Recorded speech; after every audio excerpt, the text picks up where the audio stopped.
So I was born in Singapore on 24th October 1948. So I guess I've lived in Singapore almost 70 years now. When I grew up, Singapore was still a poor developing country. Our per capita income when we became independent was $500, the same as Ghana in Africa. Either you can say the misfortune or the good fortune of being born in a very poor family in a poor Singapore. So when I was 6 years old, when I went to school for the first day, we were weighed at school. They wanted to see how heavy we were, and I was declared undernourished. So I was put in a special feeding program when I went to school, and the principal had a big pail of milk, and all the children who were underweight were asked to take one scoop of milk from the pail of milk. And our house in Singapore had no flush toilet. There was crime and riots, gangster fights in my neighborhood. So in a sense, I grew up in what you call a typical third world environment. And it's quite remarkable that in my lifetime, Singapore has gone from being a third world country to a first world country, and I have lived through this remarkable transformation. I was Dean of the Lee Kuan Yew School of Public Policy for 13 years, from 2004 to 2017.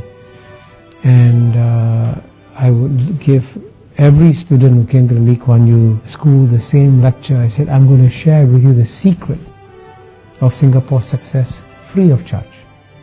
And I to tell the students that if you implement this secret formula, your country will succeed.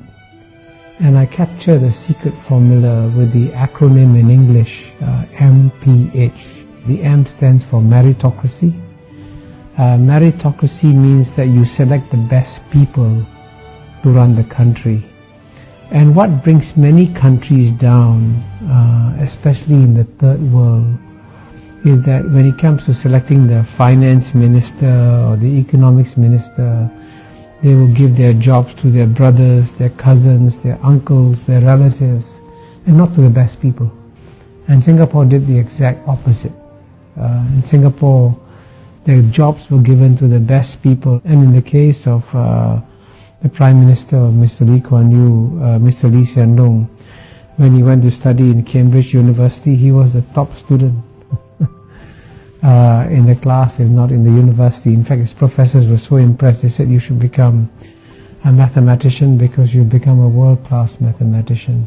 Then he went to study in another great university, the Harvard Kennedy School. And in that university, he's one of the few students to get an article published in a Tier 1 economics journal. Very few students get articles published in a Tier 1 economics journal. So he's incredibly brilliant.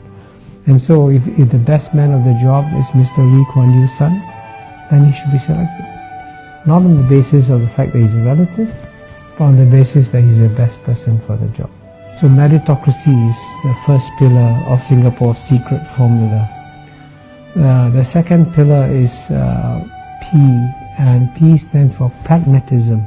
Pragmatism is an English word, and it's an English concept.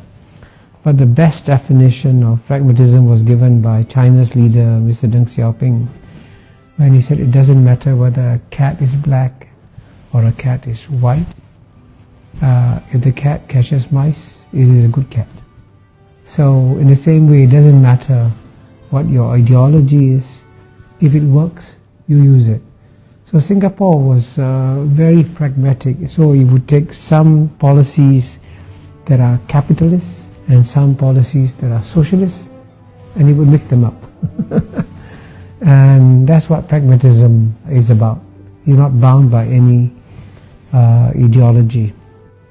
But the third pillar, the H, is of course the hardest to achieve, because H stands for honesty.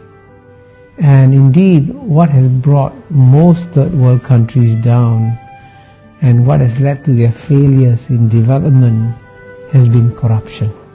And so Mr. Lee Kuan Yew, after he became Prime Minister, made it a point to punish not the junior people, but the very senior people. So when a deputy minister went on holiday with his friend, a businessman, when he came back, he was arrested. And so he said, why am I being arrested? He says, you went on a holiday with a businessman, he paid all your expenses, that's corruption. You go to jail. So when a deputy minister is sent to jail, then everybody says, oops, I got to be careful, I can also go to jail. So that honesty factor is one critical reason why Singapore has been exceptionally successful. So it's a combination of meritocracy, pragmatism and honesty, then that's the formula for Singapore's success.